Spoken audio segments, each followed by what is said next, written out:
All right, good morning. Happy Friday. We made it through a week.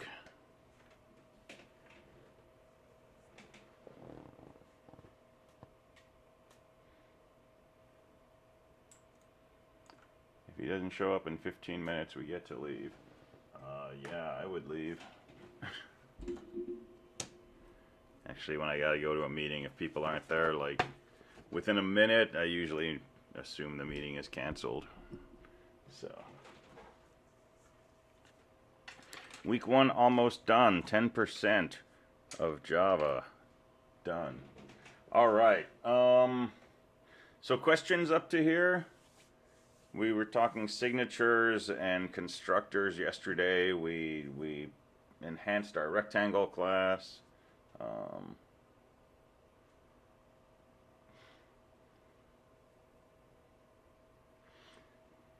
Yeah, so I'll tell you a short story from my undergraduate days. I had a professor. He was really brilliant, but he was a little out there. He was lecturing one class. It was an evening class, and we had chalkboards at the time, and he was writing, and the piece of chalk he had broke, and he just kind of like stood there, and he looked at the chalk tray from one end to the other and back, and there was no chalk anywhere on the tray, and he just kind of stood there. And after about a minute, somebody said, I think there's more chalk in the room across the hall. And he kind of like, shook his head and walked out and didn't come back and waited and waited and waited. And after about, 2 or 3 minutes, somebody went in to the other room to see what happened. He was lecturing in the other room to a totally empty class because that's where the chalk was. So, sometimes you got to go search for your teachers. He was awesome, though. All right, so let's talk about PA1. Because that's what we're all hoping for, right? So this has been posted on Canvas, but I'm just going to pull it up from my file directly. He was literally out there. Yeah, he was writing programs to grade people's programs like back in the 70s, before that was a thing.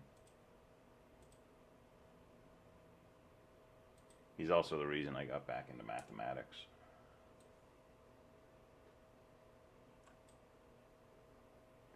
Let me do this.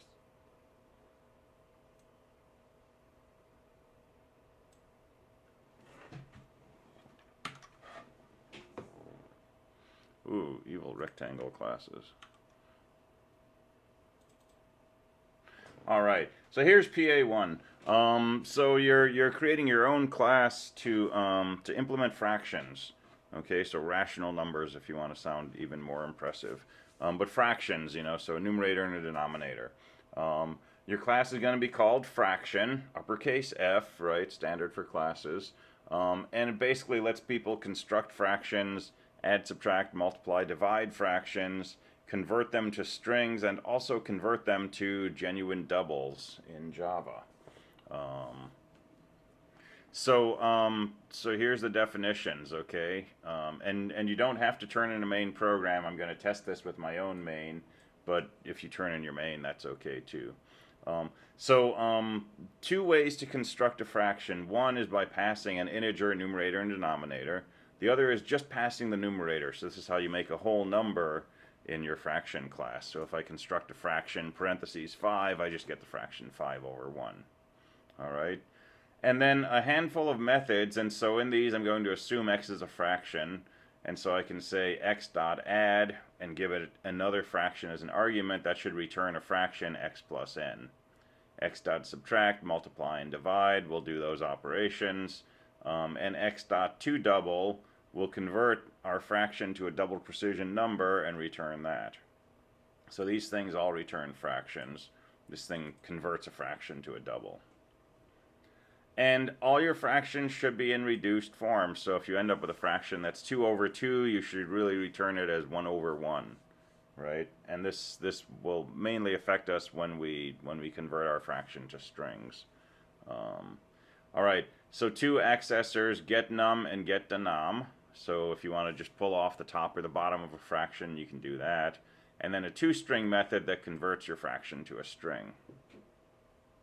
All right. You may want to make some methods of your own, which can be private, but that you'll use to do what you need to do. And one of those that's going to be pretty useful is something called reduce.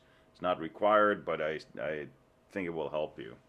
Okay, and this is going to take a fraction that may be something like 15/6, and it will divide top and bottom by 3 and change it into 5/2. Wow, I did that in my head. I'm impressed.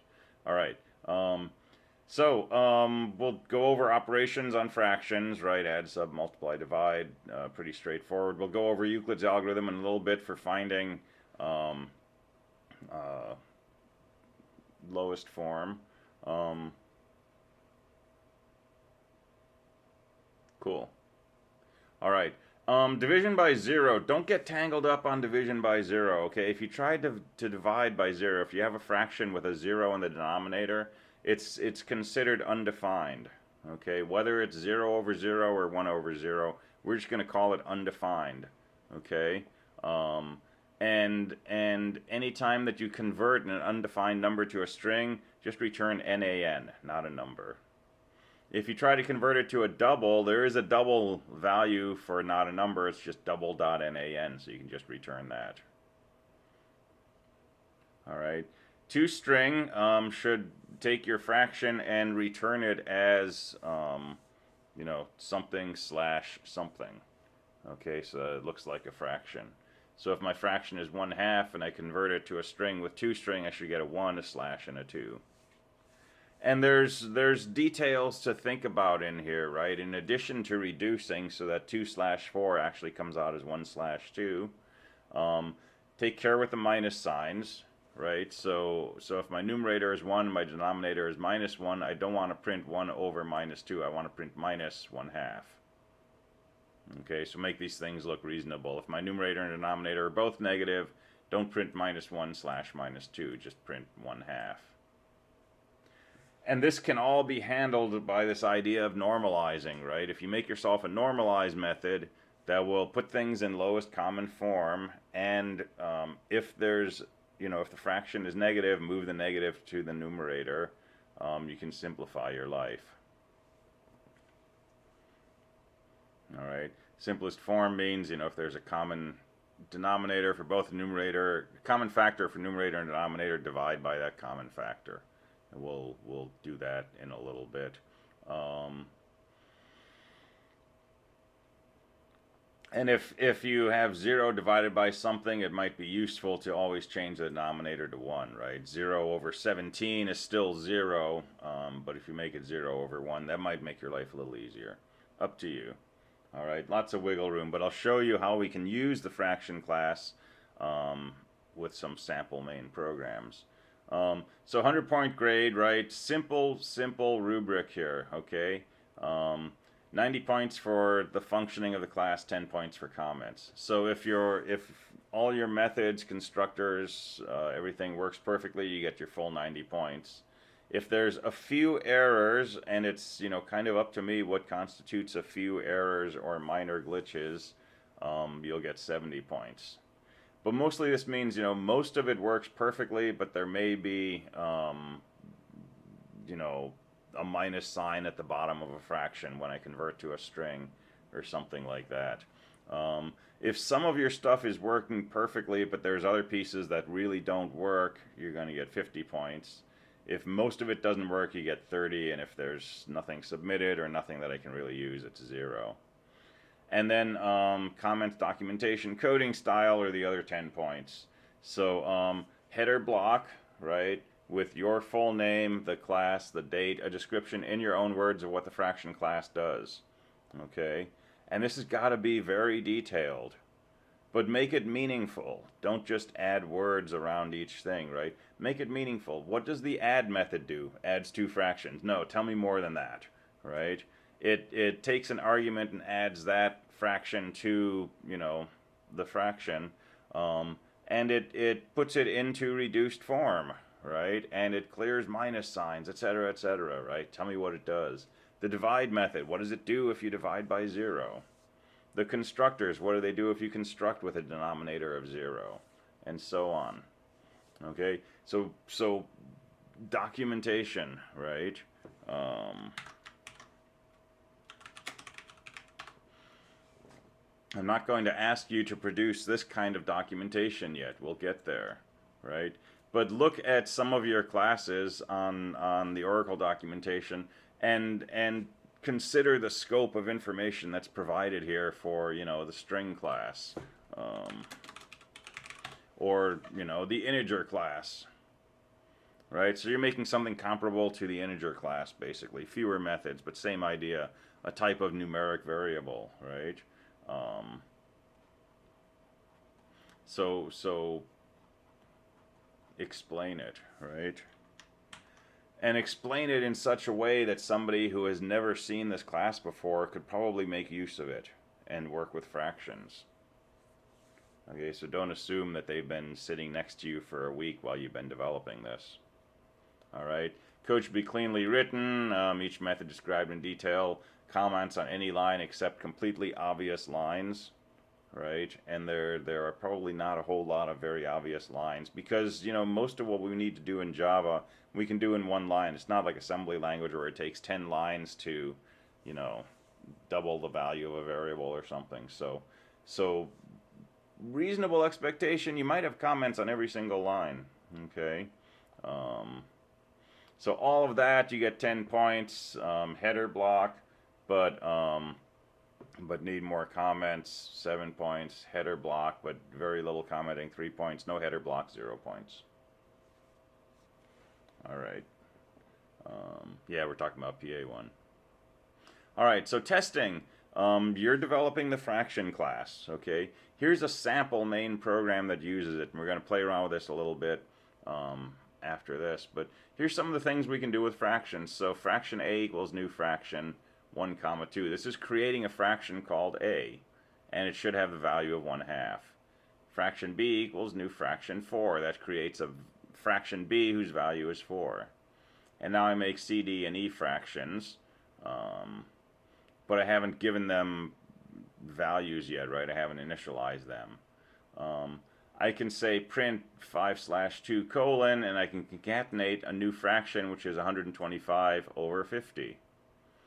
And this should print 5/2 colon 5/2, right? This should construct a fraction, 125 50ths, and the concatenation should say, call the toString method, change it into a string, and that string should be 5/2. Okay, c equals a dot add b. This should take 1/2 and add 4. I should end up with 4.5. And when I get around to printing, so that's the value of c. When I print the value of c down here, that should be 4.5, which is 9/2. All right, if I make a fraction 1/2 and I multiply it by a fraction 2, that should just be 1. And when I print the fraction 1/1, it should just print out a 1. So mostly what I've done here in this sample code is built fractions, manipulated fractions, and then added a series of print statements. And each of these print statements will print out, you know, a string followed by a fraction, and the fraction should look like that string. That's kind of the quick test. And then, you know, we make c is 3 and d is 4, and d is 3, e is 4, and c is d divided by e. So when I print out c, I should get, you know, 3/4, and so on. And then down here, we're playing around with 2 double. So I'm going to take a new fraction, 1 comma 3, that's 1/3, and I'm going to call the 2 double method. And so this expression should result in a double precision version of 1/3. And when I concatenate that to the string, it should be 0 followed by a bunch of 3s. And then we play around with some of these division by zeros issues. So make a new fraction 1 comma 0. If I convert that to a string, it should return NaN, not a number. All right, here's a and b. I set c to be a minus b. C should be 0. I set a to be a divided by c. A should now be not a number. Okay, if I convert it to a double, that should be the double NaN. So if I concatenate that to a string, I'll get NaN. And here I'm taking a, which is not a number, or I'm setting a equal to 0 divided by 0. That should also give me not a number. When I convert to a double, and what's this last one? I'm taking minus 1 over 0, converting it to a double. That should still be not a number. All right. So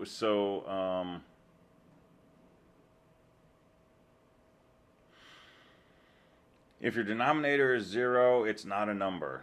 Okay, once you have a fraction that's not a number, anything you do with that fraction, the result is not a number. If you subtract it from itself, if you multiply it by something, right, whatever, once it's not a number, it's forever not a number. Okay, and the main thing is, if you convert it to a double, return this thing, and this is a thing in Java, uppercase double dot NaN. That'll return the double version of nan. And if you convert it to a string, just return NaN. 3 characters like that. All right, submission. So you've got your CSE223 repository, which I will download tomorrow, and make a subdirectory named PA1. Do all of your work in there. Okay. If that's a subdirectory under CSE223 submissions, it's already under Git control, right? You don't need to git init and so on and so forth. Just start writing your code in there. Git add, git commit, git push, right? And that'll keep it in sync with the repository.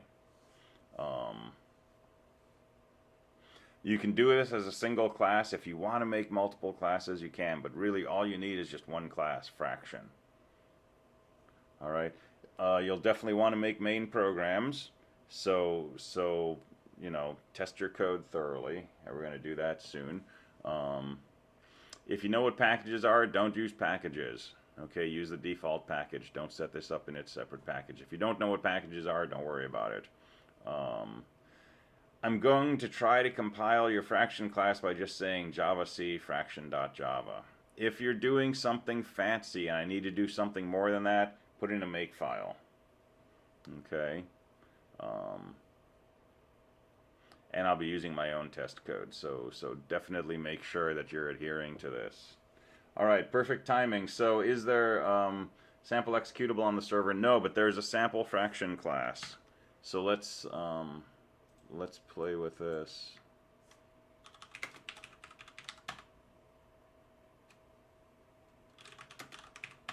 Of course, I have it work.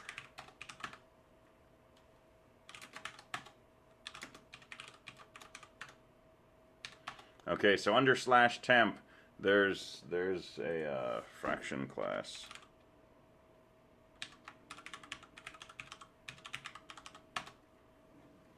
Don't reverse engineer this to get back to the Java code. That's going to be more work than writing it yourself.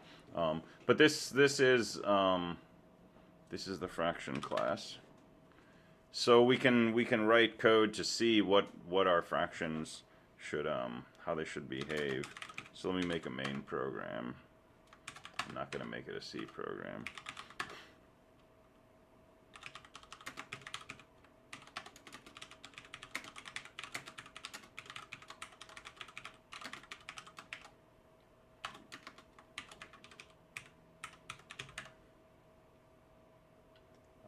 Yeah, you can reverse engineer it anyway.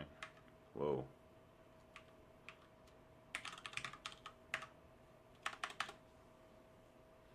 Interesting. All right. So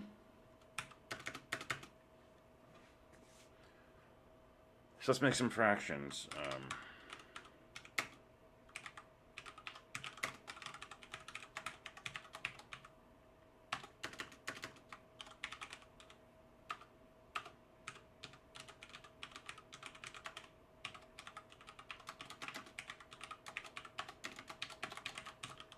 All right, pretty straightforward.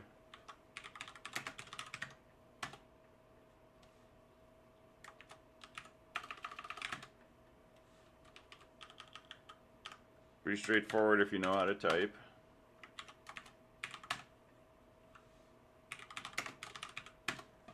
All right. So there's a really simple test case. All right. So I set up a fraction equal to 1/2 and I printed it out. And if I had done this,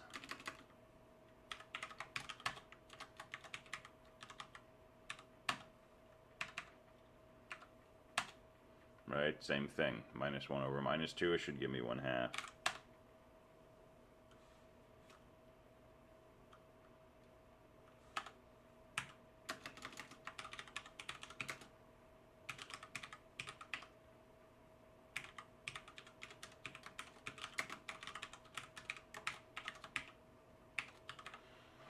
Now I can create a bunch of fractions, store them each in variables, and then use them as arguments to multiply and divide and so on. But we can do things in line, right? And this really kind of, you know, is part of the whole mindset of objects, right? Here I'm going to create a new fraction called -1, and I'm just going to use that as an argument to the multiply method of half. So my fraction half should get multiplied by a fraction -1, right? And that should give me -1/2.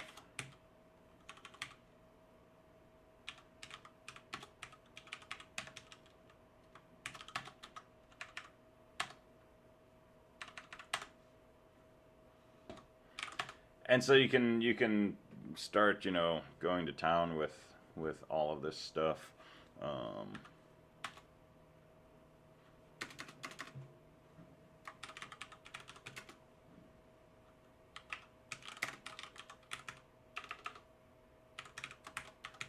So let's make a fraction 2/3.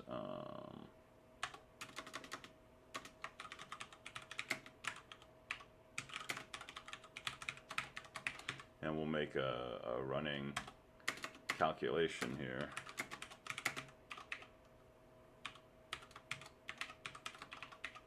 So let's calculate powers of 2/3.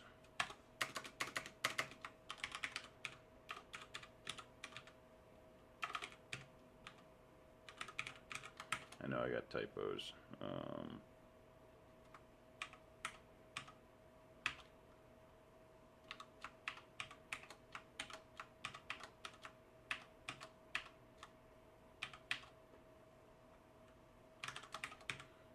How's that for a confusing line? So I'm just going to print out, you know, our fraction in parentheses with a caret saying raised to the I is equal to, and I'll print out what that thing is. So we're just going to print out powers of 2/3, right? So, and then we'll do power equals power dot multiply by x. So we'll keep multiplying by 2/3.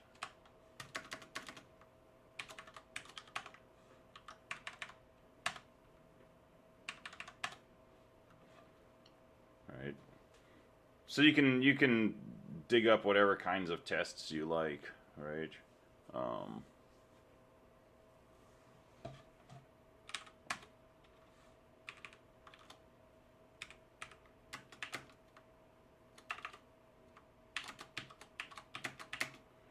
And let's change our fraction to a double also.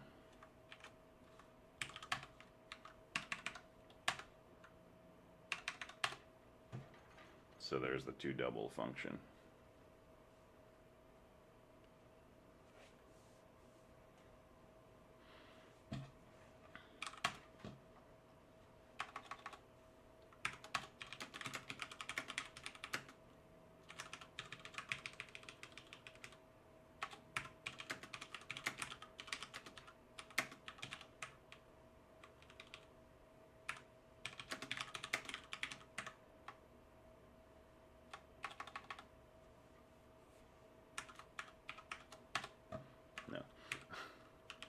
Okay. So we can also nest stuff in here, right? We can do lots of things without having to create a bunch of temporary variables. So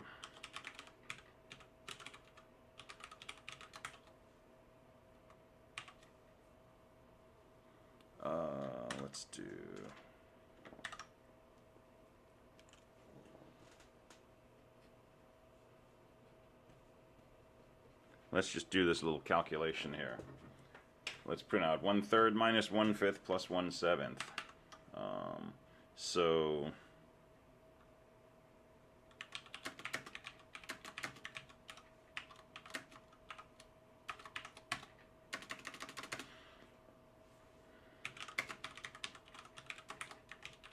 we'll make a new fraction 1/3, and we will subtract a new fraction of 1/5.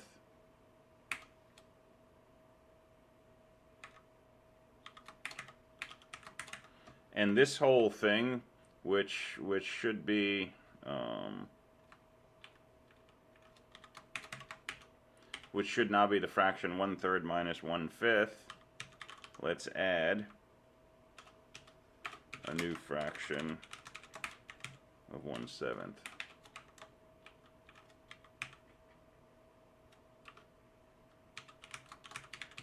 And let's call it 2-double method on that.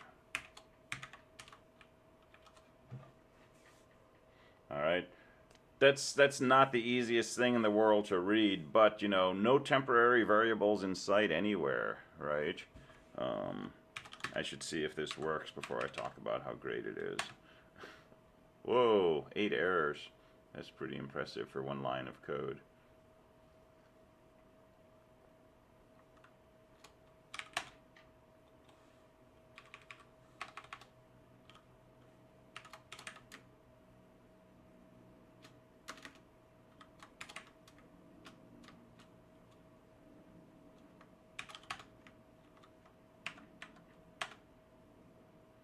"35 errors. I think I got the record already. That's pretty cool.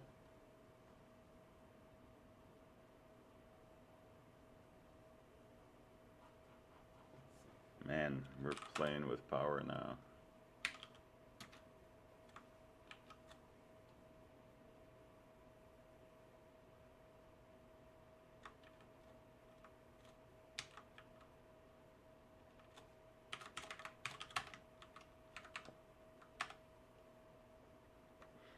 Okay.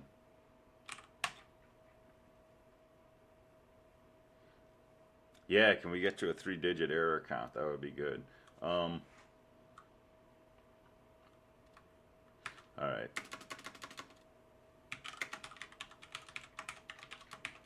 So there's 1/3.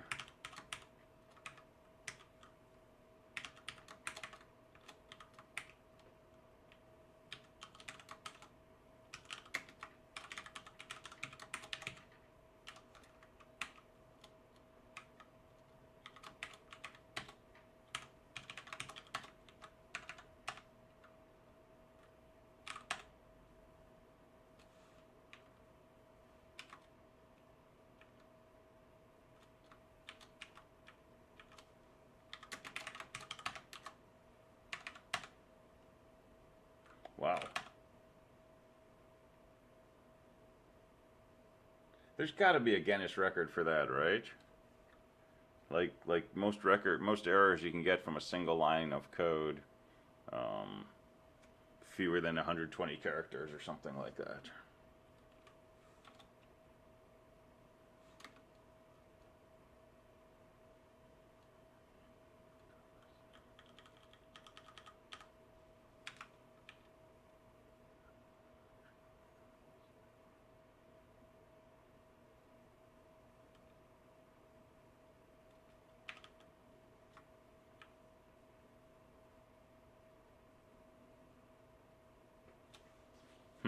I'm actually a little confused right now.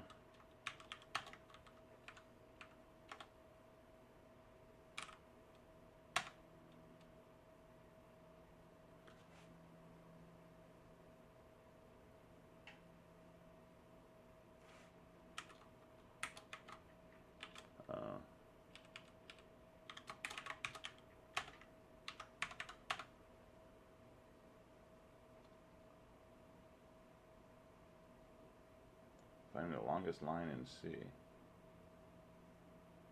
Cool.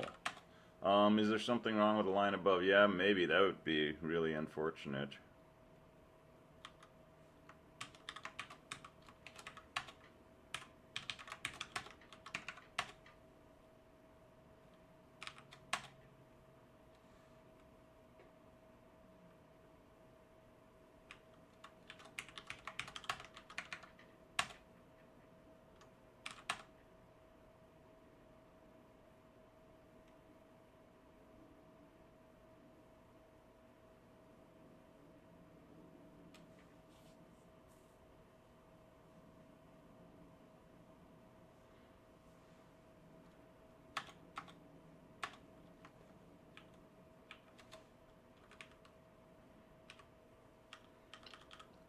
I just checked my curlies, and this is matching my main.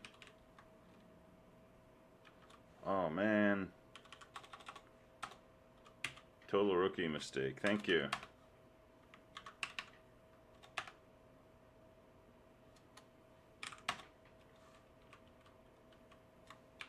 Yeah, so had my print statement outside of my main method, which means it was part of the class.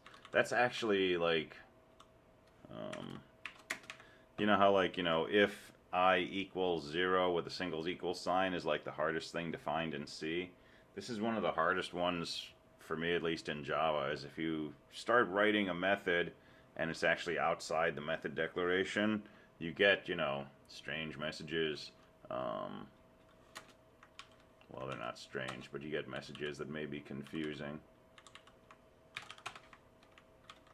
All right, so we've got a chance of fixing this now.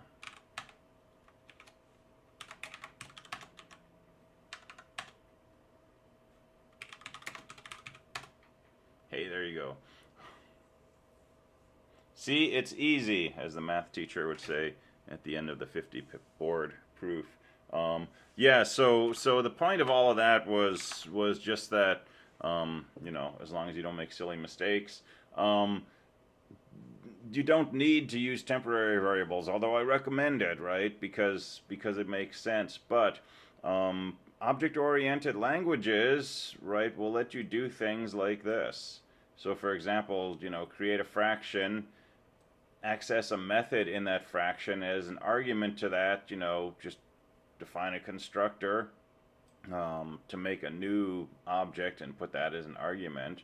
And that whole thing, since this returns a fraction, that thing has an add method, and I can access it like this, and then the argument I pass to that can be, a new fraction that I've constructed. And this whole thing is a fraction. And since that's a fraction, it has a toDouble method, and I can call the toDouble method by just saying .toDouble. And that whole thing is a fraction, which means it has a toString method, which means if I concatenate that to a string, the toString method will get called, and all of this will return, a string version of a double. And so this whole thing is just saying, print line this equals, and then the string representation of a double precision number. You can go as deep as you want with this, and this starts to look like Lisp. I don't know if anybody here is familiar with Lisp, but Lisp was a big language in the 70s, probably before, but I learned in the 70s, where all your code looked like this, and it was just lots of parentheses.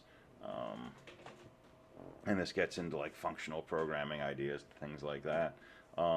But this is going to be really useful for us when we are working with more complex structures. And for example, if you want to make a linked list of hash maps, right, we can, call a method to add a node to our linked list, and in the argument we're supposed to specify what the value is for this node. We can put in the constructor for a hash map, and after we've constructed it, we can call some initialize function to add some initial element to that map, and so on and so forth. So yeah, we can take advantage of this. Should we be able to do PA1 with one Java file. Yeah, you should be able to make just a fraction.java file and put all of your class information inside there, and compile that to a fractions.class. But like I say, if it makes sense to you to use more files, you can definitely do that, more classes and so on. And yeah, debugging this, as you just saw, a brilliant demonstration of, can be really difficult if you've got everything slammed together in one line. Now, if I had broken this out into separate variables, that whole debugging session there would have been a lot quicker to see what the silly mistake was. So I don't recommend writing this, right? But like I say, there'll be other cases where doing this will make perfect sense, right? Because we're taking things from different classes, making different types of objects, and using them together. I just realized that with classes, if we can't find one that we can just import, then we can create our own for our needs and then add it to our library of classes. Yes, exactly. So object-oriented methodology works really well with code reuse.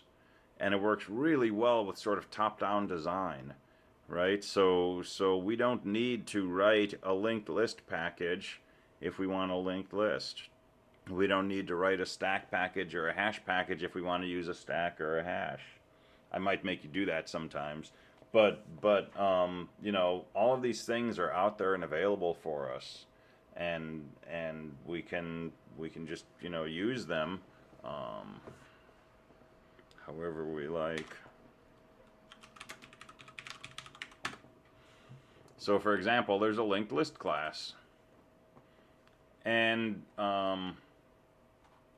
it's got methods for, adding something to the end of the linked list, adding something at a particular position in the linked list, removing everything from the list, checking to see if there's an object of a particular value in our list, retrieving an element from the list, getting the first or last element from the list, right?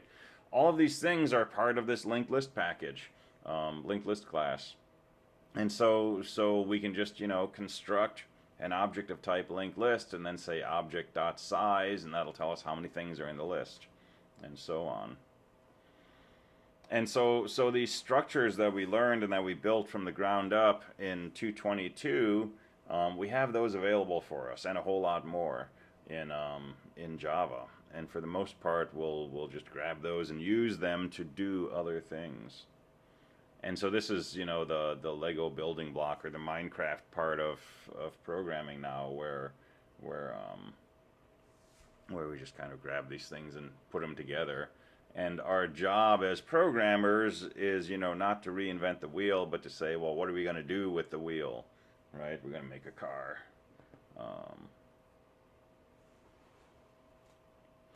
Let's see, PA1, can we add more to the fraction class than is required, like powers and or roots? Sure, you definitely can. Just don't break any of the behavior that's specified in the assignment. If you add more methods, that's totally cool. That's a really good exercise. As long as it doesn't, change what, for example, the add method does and so on.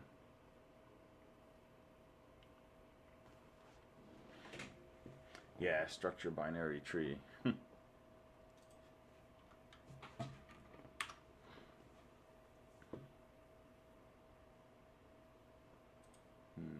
Always scary when I close a window and I have no idea what window just closed.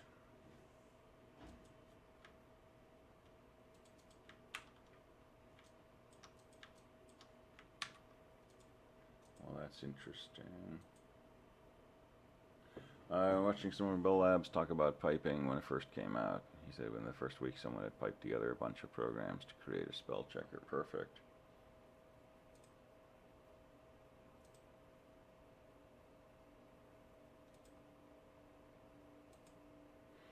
My machine's freaking out a little here, so I'm just going to read comments for a minute.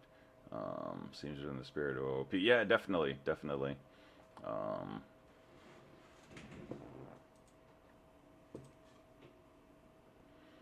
Wow, something's like taking down my machine.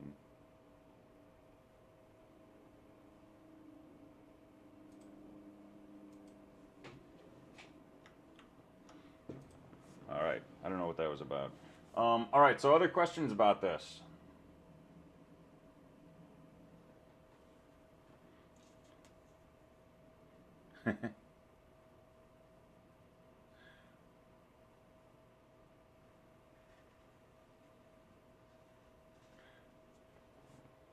All right, so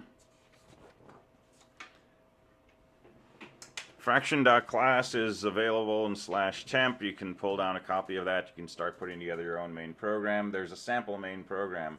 How do I suggest you start? Start off with a constructor that just takes two integers and saves them. Call them like, you know, numerator and denominator or something. Um, and and um, and write an add method. So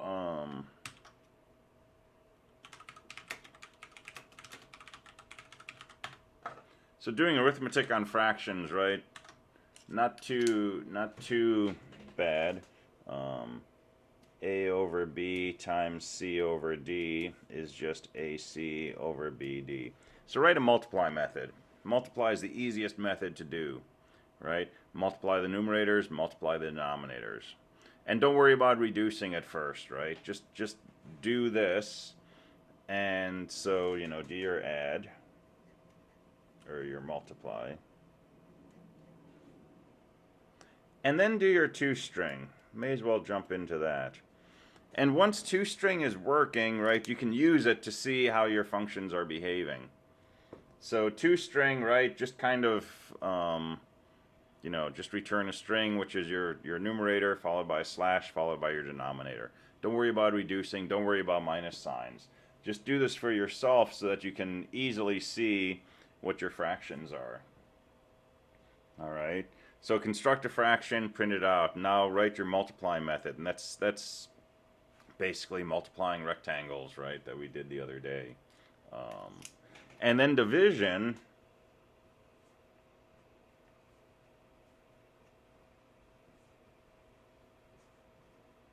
right, just looks like that. So division is just multiplying by D over C in this case.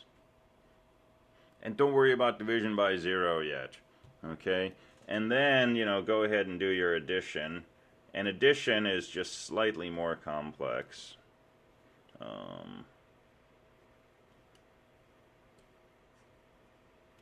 Because you need a common denominator. So multiply by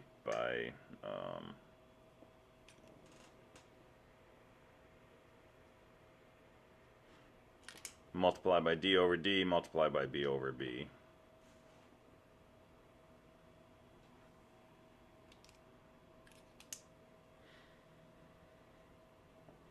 All right, and then subtraction. Same thing, but subtract. And then let's talk about normalizing. So we got 7 minutes. I'm not gonna worry about my typos today. So Euclid's algorithm. So if you have a fraction like you know, 36/9, well, let's do 36/15, right? So the key to reducing this is find the greatest common divisor of 36 and 15. And that's going to turn out to be 3. And so 36, divide that by 3, 15, divide that by 3. That's going to give you 12/5. So how do you find the greatest common divisor of two numbers? This is what Euclid's algorithm does. And it's just a step-by-step procedure that looks like this. Write 36 as 15 times something plus some remainder. Okay, so how many times does 15 go into 36? Well, if you take 36 and divide by 15 as integers, you'll get 2. Because integer division does that, right? It truncates. And if you do 36% 15, look at the remainder when you divide by 15, you'll get a 6. All right, so now take this thing and take this thing and repeat the process. 15 equals 6 times something. Well, again, it's going to be 6 times 2 with 3 left over. Take this thing, and repeat the process. 6 equals 3 times 2 plus 0. Okay, once you get down to a 0, that's your GCD. So yeah, this is 215. But like I said, I think we didn't get to this in winter quarter. All right, so let's do this again. Let's find the GCD of 117.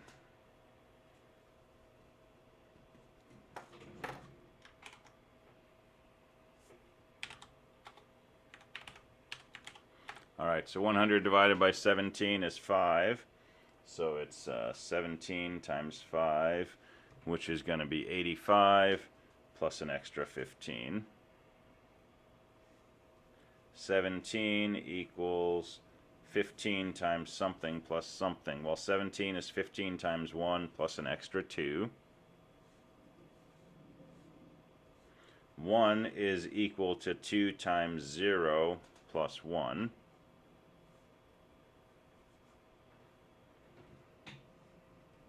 And then 2 is equal to 1 times 2 plus 0. You get down to a 0, there's your GCD.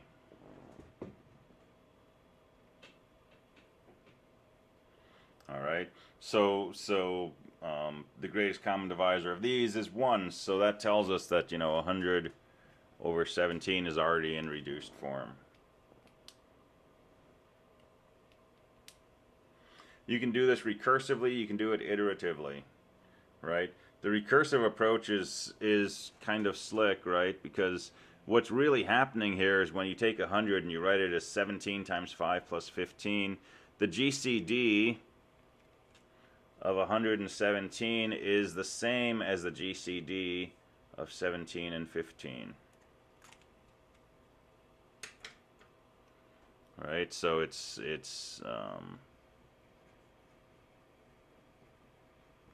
GCD of 117 is the same as the GCD of 17, comma 100 modulo 17.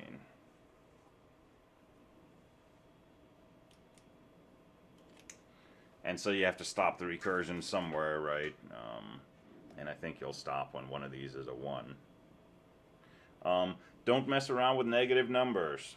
Okay, when you're trying to find the greatest common factor, if you're looking for, reducing a fraction negative 36 over 12, right? Find the GCD of the positive versions of the numerator and denominator, so that you get a positive common divisor and then divide the actual numerator and denominator. Yeah, you can do this for primes too. Because if you have a prime number, the GCD of every other number with that's not a multiple is going to be 1. All right, so mess with that. But like I say, you can leave that for a while, right? You can put that in later on down the road. Get the object-y part of this going first, right? Which means constructing and writing methods to do some of these operations, and definitely do the 2-string. Okay, 2 double is pretty easy, right? Just do the division and return the result, unless the numerator is 0, in which case you return double.nan. But this will get you 90% of the way there, just by doing these things. And the normalizing, right? You can put that into your constructor, and if you put it in the right place, you never have to worry about it anywhere else, right? When you want to add, or let's say you want to multiply 2 numbers, so you've got a fraction with a numerator and a denominator, you've got an argument which has a numerator and denominator. Calculate a times c, b times d, use that to construct a new fraction and return that. All right, so look at our rectangle adder or multiplier that we did the other day.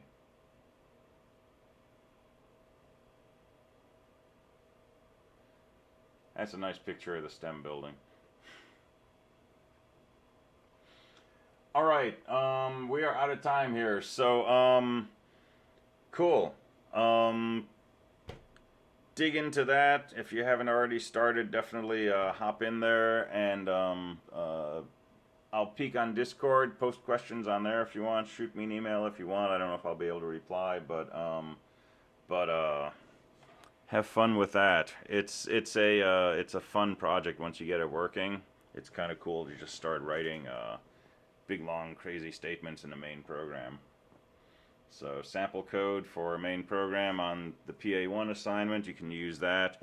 Have a good one. Have a great weekend. Enjoy the sunshine. I will see you on Monday.